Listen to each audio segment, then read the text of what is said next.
私たちが自然の一部であることをもう一度自覚するために。フューチャーライフ with 野遊び。古来から私たちの暮らしは自然の恵みを享受し、感謝とともに自分たちがその一部であることを自覚し表現してきました。けれど今、その感謝が薄れ、自然との関わりを避けているのではないでしょうか。そこでスノーピークの野遊びという事業コンセプトとパナソニックが培ってきた暮らしの事業領域を掛け合わせ、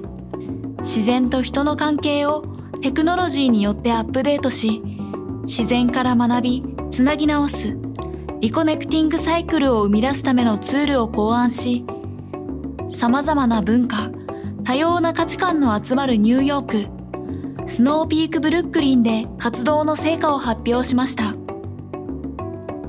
自然に触れ、複雑さを知り、学び、好きになる。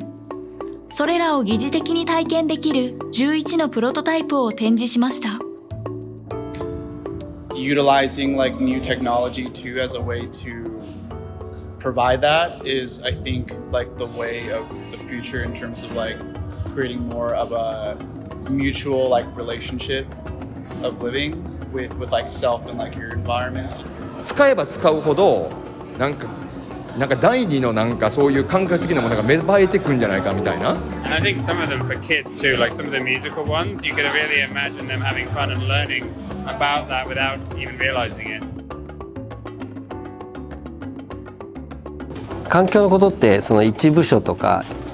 一企業が何かすぐどうにかできるってことではないと思うので、なんかこういうことをきっかけに対話の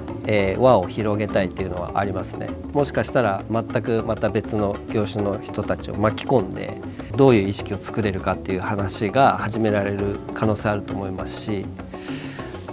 そこはなんかすごい楽しみなところですね。はい。